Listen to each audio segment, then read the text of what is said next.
Le sport aujourd'hui consacré à la Coupe d'Afrique des Nations 2019. Nous allons d'abord parler du carré d'as pour les demi-finales Sénégal, Tunisie, Algérie, Nigeria. Et puis nous évoquerons ensuite le Madagascar. La Tunisie a mis fin au rêve des zébus. On en parle ce soir avec Junior Atiglo-Benou, journaliste sportif. Bonsoir. Bonsoir frère et bonsoir à tous les téléspectateurs de New York TV. Merci d'être avec nous. La Coupe d'Afrique des Nations, les quarts de finale de la CAN se sont joués les 10 et 11 juillet. Les 4 affiches ont tenu leur promesse et désormais les yeux sont tournés vers la finale qui se jouera, elle, le 14 juillet prochain. Le Sénégal, le Nigeria, l'Algérie et la Tunisie savent ce qui les attend. La première demi-finale sera entre le Sénégal et la Tunisie. Le Sénégal vainqueur des écureuils du Bénin sur la plus petite des marques, 1-0. Il faut rappeler que la dernière qualification des Lions de la Teranga remonte à une demi-finale remontée à 2006. Alors, Junior, déjà, ce carré d'as pour les demi-finales, est-ce qu'on peut dire que c'est simplement de raison parce que c'est les plus méritants? J'ai été de ceux qui disent toujours que dans le sport, surtout dans le football, les grandes nations existent toujours parce qu'on a souvent tendance à dire qu'il n'y a plus de grandes nations dans le football et que les petites nations aussi sont en train d'émerger. C'est vrai, aujourd'hui, on ne peut pas s'offusquer du nivellement de valeur qu'il y a entre les grandes nations de football et les petites nations. En témoigne l'excellent parcours de Madagascar, par exemple.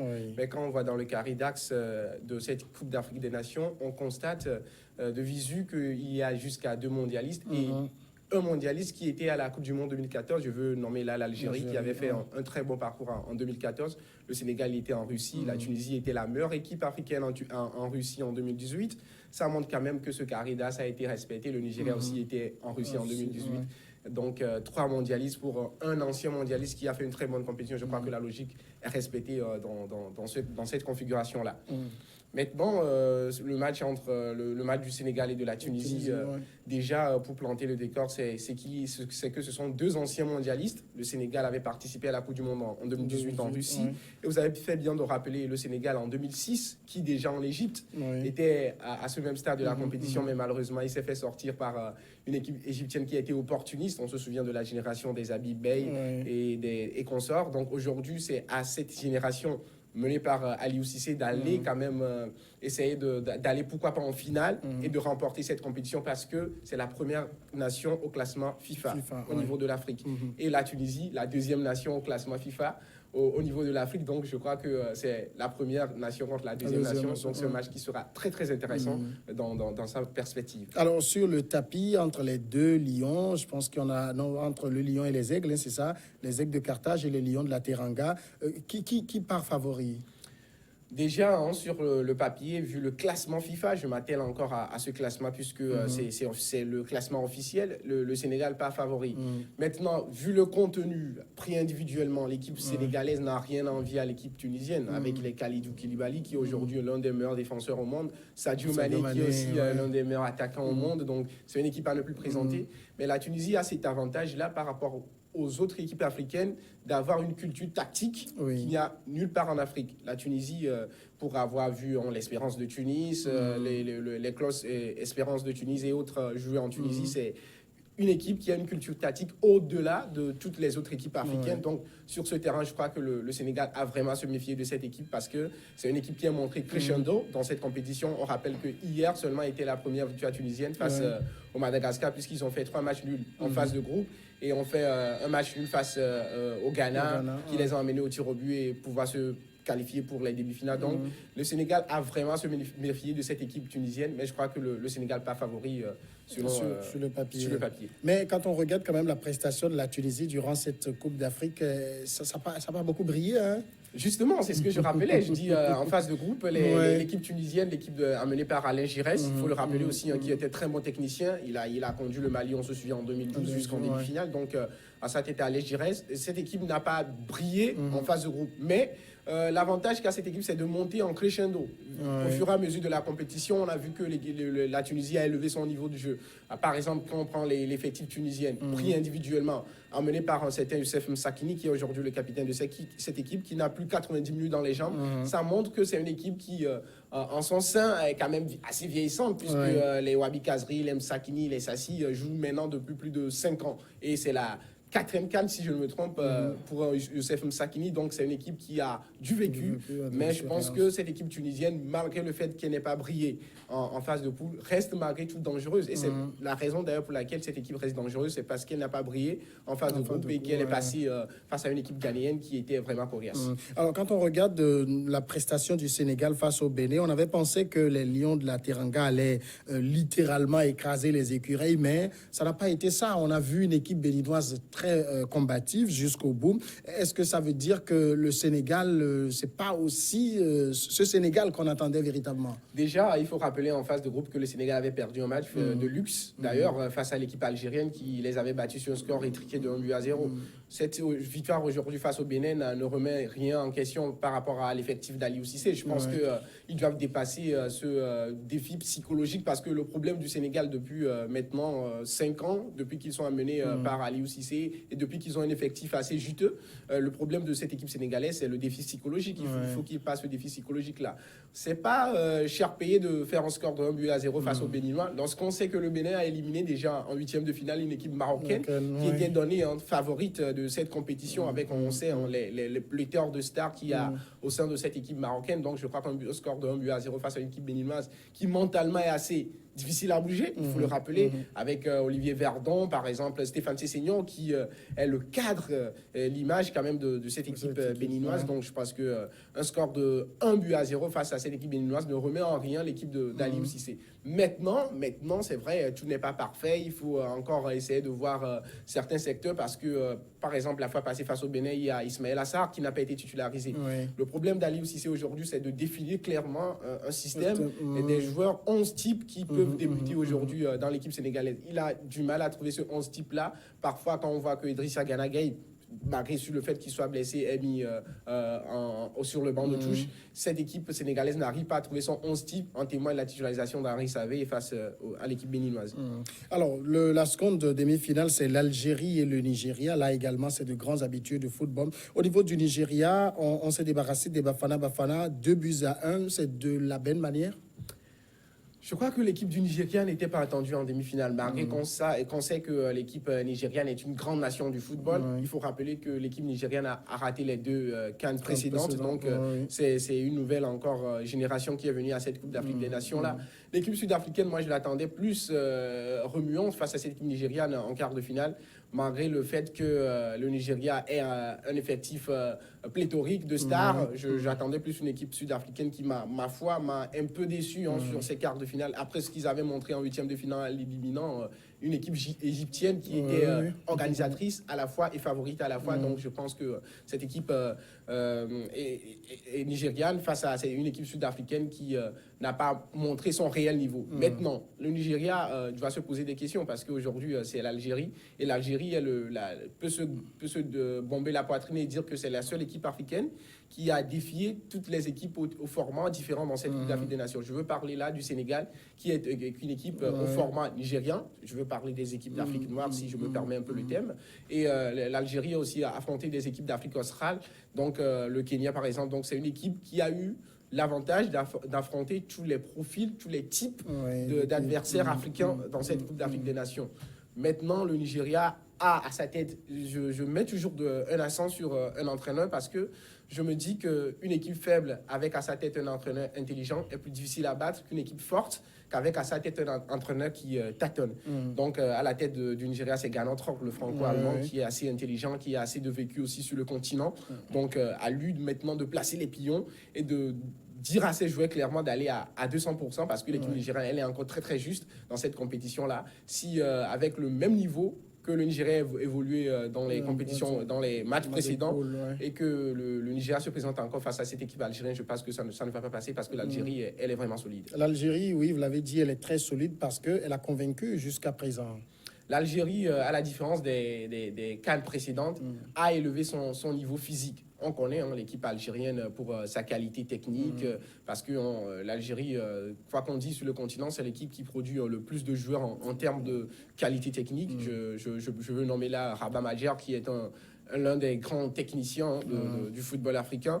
Pour faire une petite parenthèse, il y a le roi Pelé qui disait à propos de Berkane, qui était un joueur qui avait joué pour l'AS Saint-Étienne lors du Front National de Libération. Je veux faire un peu le parallèle géopolitique, qui disait que si je suis le roi du sport, lui, il en est le dieu. Donc, c'est pour un peu dire quelle ossature cette équipe algérienne a en termes de rendement individuel, en termes de footballistique africain. Donc, l'Algérie, aujourd'hui, est clairement favorite de cette compétition.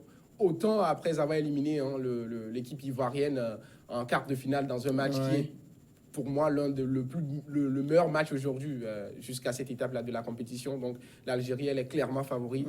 L'Algérie, à la différence des autres CAN, a élevé son niveau physique parce que souvent l'Algérie est battue par des équipes moins faibles par rapport à son niveau. Et c'était justement à cause de ce défi physique-là qu'ils ont réussi à élever aujourd'hui grâce à un entraîneur, Jamel Belmadi, qui fait un excellent boulot. Mais vous l'avez rappelé, quand on regarde un peu Algérie, Côte d'Ivoire, ça a été nettement dominé par les Ivoiriens. Hein. Oui, dans la globalité, on peut dire que la Côte d'Ivoire est revenue et a redominé ce match parce que dans l'entame de match, l'équipe algérienne, juste après l'ouverture du score, avait pris la domination clairement de cette équipe ivoirienne. Mais après, l'équipe ivoirienne, juste après l'égalisation, a pris le dessus, justement aussi parce que, juste à l'entrée de la seconde période, l'équipe algérienne n'a pas saisi l'occasion de mettre le but du break. Je me rappelle Bagdad Bounedjah qui avait échoué sur une frappe, un penalty à la 47e minute sur la batte transversale de Sylvain Goro. Donc, c'est ce qui a fait que cette équipe algérienne, psychologiquement, elle s'est un peu endormie parce que depuis le début de la compétition, il faut le rappeler, avant le match face à la Côte d'Ivoire, l'équipe algérienne n'a pas encaissé de but. Donc le fait d'avoir à la fois raté ce penalty et d'avoir encaissé encore, fut-il son premier but dans la compétition, leur a un peu mis un coup au moral.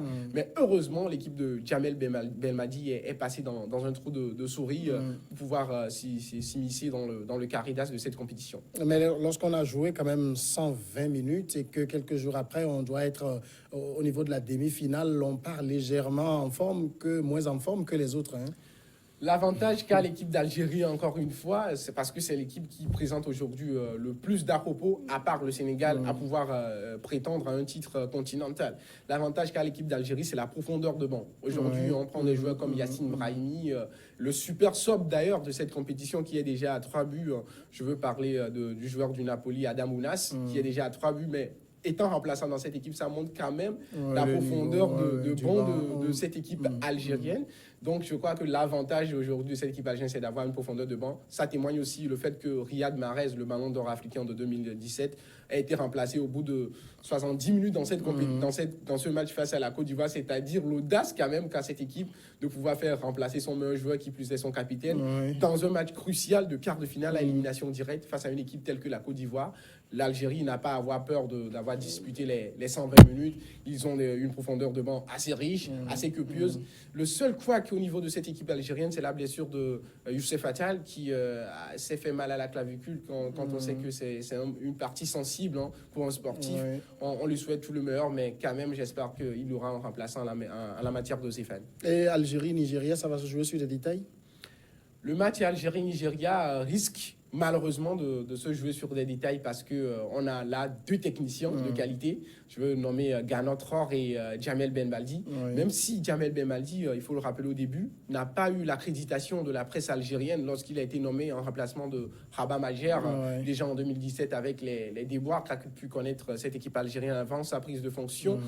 Il faut aussi mettre un peu le contexte, peindre un peu le contexte global en Algérie. La presse algérienne, elle est très virulente à l'égard des entraîneurs qui y passent. Christian Gourcuff, le français, en a fait les frais lorsqu'il était de passage en Algérie comme sélectionneur. Donc la presse algérienne, je vais vous surprendre, mais elle est encore plus dure que la presse française, par exemple, en termes de critiques. Donc aujourd'hui, Jamel Belmadi a à la fois un défi personnel à relever, c'est d'amener cette équipe algérienne, du moins en finale de la Coupe d'Afrique des Nations, et il a aussi un défi à relever vis-à-vis de la nation, vis-à-vis de la presse algérienne, qui se fait de plus en plus virulente. Le contexte politique aujourd'hui, on le sait en Algérie, complique encore un peu plus les choses avec, on le sait, Abdelaziz Bouteflika qui a fait les frais de la société civile algérienne. D'ailleurs, hier, après la victoire, on a vu des célébrations dans les rues. Et puis, juste après, les manifestations politiques ont repris. Alors, les deux demi-finales, Sénégal, Tunisie, Algérie, Nigeria, ça va pas être un festival de buts? Moi, je m'attends plus à un match plus intéressant, hein, sans pour autant discréditer l'autre demi-finale entre l'Algérie et le Nigeria. Je m'attends plus à un match plus plaisant que par exemple à un match entre le Sénégal et la Tunisie, qui s'annonce très tactique. Parce que là, c'est une équipe tunisienne qui est la meilleure équipe point de vue tactique sur le continent, face à une équipe sénégalaise avec Aliou Cissé aussi, qui a un défi tactique à relever. Donc je m'attends plus là à un match très fermé. Le match entre l'Algérie et le Nigeria sera un match, ma foi, plus ouvert, parce que le Nigeria, avec un milieu de terrain tout feu tout flamme, avec des jeunes joueurs qui souffrent l'insouciance. Je veux parler par exemple de Chikwueze. Quand on est jeune joueur de foot, on souffre l'insouciance. Donc je crois qu'ils vont ouvrir le jeu. Et l'Algérie, qui plus est la meilleure attaque de cette compétition, je pense que c'est dans ce match qu'ils vont décevoir en faisant un match nul et vierge. Le second sujet, nous restons toujours dans la CAN 2019. On va parler maintenant du Madagascar. Ça a été quand même la surprise pour tout le monde. Le conte de fées des Malgaches s'est arrêté en quart. La Tunisie a battu les surprenants Zébus 3-0 jeudi au Quai pour aller dans le dernier carré de la CAN pour la première fois depuis 2004. Ne gagner aucun match de poule, passer le 8e de finale au tir au but, être pathétique pendant 45 minutes face aux modestes Malgaches. Les Aigles de Carthage n'ont rien survolé depuis le début du tournoi, mais les voilà en début face au Sénégal dimanche. Alors, on retiendra, en tout cas, l'histoire retiendra encore pour longtemps. Je ne sais pas si ça va se répéter dans 2 ans, mais le parcours de ces Zébus. C'est une équipe qu'on n'attendait pas du tout. Hein. Je n'aurais même pas misé $1 sur cette équipe malgache. Mais cette équipe malgache, malgré tout, a fait une compétition au point de faire craindre même ses adversaires qui étaient désormais avisés face à cette équipe malgache. C'est un conte de fées, hein, surtout quand on voit que lorsqu'ils s'étaient passés face à la République démocratique du Congo, le président de la République, Rajoelina, s'était impliqué encore plus dans cette équipe malgache. Rappelons-le, cette équipe malgache a en son sein 8 réunionnais, c'est-à-dire aussi le caractère cosmopolite de cette équipe malgache. Et on a eu l'occasion de le voir lors des matchs de Madagascar, le drapeau, l'emblème, le fanion réunionnais être brandi dans les tribunes, c'est dire aussi tout le caractère cosmopolite de cette équipe malgache. Maintenant, revenons sur le jeu. L'équipe malgache a été l'équipe la plus séduisante au niveau de jeu depuis le début de cette compétition, outre le match face à la Tunisie, où la Tunisie les a complètement éclaboussés 3-0. Donc c'est une équipe à qui on souhaite le plein potentiel pour les échéances futures, parce que la CAN, ça ne s'arrête pas là. Il y a aussi la Coupe du Monde 2022 à aller chercher. Pourquoi pas une équipe malgache prétendre aujourd'hui à une place dans l'élite mondiale du football. Le Madagascar a cette particularité des 24 équipes qualifiées de partir des tours préliminaires, parce qu'il faut le rappeler, ils sont passés depuis 2017 en jouant un tour préliminaire face aux Seychelles, qu'ils ont remporté sur l'île 1-0, ce qui les a propulsés dans les phases de groupe. Et aujourd'hui, une qualification, on se disait, mais ils sont passés par tâtonnement. Non, ils ne sont pas passés par tâtonnement. Aujourd'hui, le résultat le montre. Ils sont en quart de finale, même s'ils sont éliminés. Être en quart de finale de la Coupe d'Afrique des Nations, ça veut simplement dire que vous faites partie des 8 meilleures équipes africaines. Imaginez-vous une équipe malgache qu'on ne connaissait pas sur le continent, qui fait aujourd'hui partie des 8 meilleures équipes africaines. Et ça veut dire le gros potentiel qu'ils ont démontré lors de cette Coupe d'Afrique des Nations. Alors, il y a les mauvaises langues qui faisaient en tout cas un rapprochement assez cynique entre la belle performance, en tout cas l'évolution des Malgaches dans cette compétition, et la nationalité d'origine du président de la CAF, Ahmad Ahmad. Ça n'a rien à voir. C'est, ma foi, une malheureuse coïncidence déjà pour l'image du président de la CAF, qui est assez entaché déjà par des affaires extrasportives dont on ne va pas émettre le sujet ici ce soir. Donc c'est malheureusement une malencontreuse coïncidence, parce que moi je peux vous dire ça n'a rien à voir avec la nationalité d'origine d'Ahmad Ahmad. Donc, si on peut faire le parallèle, Issa Hayatou qui a dirigé les reines de la CAF durant des années, le Cameroun qui a fait assez bonne note dans les Coupes d'Afrique des Nations, on ne pourra pas dire que Issa Hayatou a été d'un quelconque avis favorable à l'équipe camerounaise. Donc, je pense que ce sont des débats qui ne font pas quand même reluiser l'image du football africain. C'est vrai, Ahmad est malgache. Le président Rajoelina, il vient juste d'être nominé. Il est malgache aussi. Donc, je pense que il ne faut pas faire ces parallèles-là. Aujourd'hui, Ahmad, il est président de la CAF. Malheureusement, Madagascar est éliminé. Si c'est que Madagascar était passé, allé en finale, on allait dire quel discours. Donc, je pense que ces choses-là n'ont pas lieu d'être aujourd'hui dans le football. Quand on regarde les dessins animés ou bien les films, les contes de fées, on voit à la fin le prince qui embrasse une fille qui était dans le sommeil depuis des années, et puis elle se réveille et ils vécurent heureux, eu beaucoup d'enfants. Mais ça reste un conte de fées pour le Madagascar. Est-ce que l'aventure peut continuer comme ça, maintenir le niveau, ou bien ce parcours-ci restera simplement un conte de fées? Le meilleur joueur de l'équipe de Madagascar à cette Coupe d'Afrique des Nations, je veux parler du numéro 2, est aujourd'hui sans club. Les 8 Réunionnais qui ont été appelés dans cette équipe malgache ne sont pas du tout dans des clubs assez huppés. C'est-à-dire le niveau d'amateurisme, entre guillemets, de cette équipe malgache-là. Il faut rappeler le contexte général. Avant que Madagascar ne participe d'ailleurs aux phases éliminatoires, il y a le coach Juppy qui a fait sortir de l'argent de ses poches pour payer des billets d'avion à ses joueurs pour pouvoir venir à l'entraînement et au rassemblement. Pour la qualification de Madagascar à la Coupe d'Afrique des Nations, on a été obligé de faire une cotisation foraine auquel a participé la population, ce qui a permis à cette équipe de faire le déplacement sur l'Égypte. Aujourd'hui, le président Rajoelina est assez impliqué, déjà parce que cette équipe malgache a fait très bonne impression à cette Coupe d'Afrique des Nations. Et je crois que les clubs vont s'offrir les services des nombreux malgaches qu'on a eu l'occasion de voir à cette Coupe d'Afrique des Nations. Je crois que maintenant le décor est plein, les conditions seront désormais réunies, surtout avec la nomination, je l'insiste une fois encore, du nouveau président de la République malgache qui est un jeune. On a vu sur les réseaux sociaux, il a passé la nuit avec l'équipe malgache après la victoire en 8e de finale face à la République démocratique du Congo. Il est même passé par le réfectoire, a pris le déjeuner ensemble avec les joueurs. C'est-à-dire aujourd'hui l'implication du président de la République dans le football malgache. J'espère que pour la suite, ce sera aussi pareil pour que cette équipe malgache puisse. Moi, je le souhaite aujourd'hui jouer les trous faits dans la qualification pour la Coupe du Monde 2022 qui va se jouer au Qatar. Donc, je pense que ce ne sera pas une étoile filante, comme on le dit pour cette équipe malgache, faire une bonne participation à la Coupe d'Afrique des Nations et s'arrêter là. Ils vont percer, aller pourquoi pas à la Coupe du Monde 2022. L'autre petit poussé qui est aussi tombé, c'est le Bénin. Le Bénin, lui, par rapport au Madagascar, a quand même la différence de faire des Coupes d'Afrique des Nations, puisque c'est sa quatrième participation à la Coupe d'Afrique des Nations.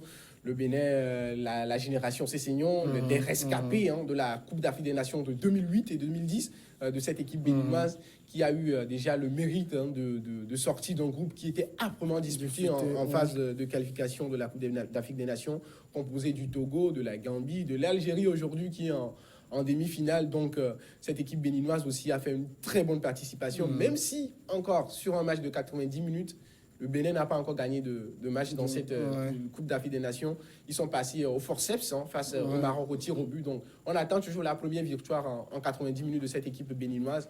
Mais le peuple béninois a rendu, les joueurs béninois ont tellement rendu fiers le peuple béninois après la période de crise qu'on connaît, qu'a subi ce pays avec les périodes électorales. Donc, je pense que cette victoire a donné un ouf de soulagement quand même à cette population béninoise. Malheureusement, ils sont tombés sur un os plus dur qu'eux, c'est-à-dire les Sénégalais qui n'ont pas du tout fait de cadeau face à cette équipe béninoise. L'erreur qu'a fait l'équipe marocaine, c'est d'avoir assez été très détendu face à une équipe béninoise. D'ailleurs, le sélectionneur marocain Hervé Renard l'a dit en conférence d'après le match que ces joueurs n'ont pas été à 100%. Donc, ça veut dire clairement qu'il y a eu un déficit de rendement face à cette équipe béninoise. Aujourd'hui, le Bénin doit être fier de sa participation à la Coupe d'Afrique des Nations. On attend de voir le classement FIFA parce que le Bénin va glaner encore des points. C'est intéressant, ce classement FIFA, parce que après, c'est en fonction du classement FIFA qu'on fait la partition dans les groupes pour la Coupe du Monde, à savoir les têtes de série numéro 1, les têtes de série numéro 2, les têtes de série numéro 3. Le Bénin a souvent été tête de série numéro 3, 4 clairement dans les phases de qualification. Je crois que cette belle participation va l'aider à glaner des points dans le classement FIFA et se retrouver, pourquoi pas, dans le chapeau déjà numéro 2 des qualifications pour la Coupe du Monde 2022. Junior Atiklo-Benou, merci d'être passé. Merci, cher frère, et merci aux téléspectateurs qui nous suivent à travers New York. On va marquer la pause et on regarde ensemble le journal. Et puis, dans 10 minutes, un peu plus, on est ensemble pour Regard Croisé.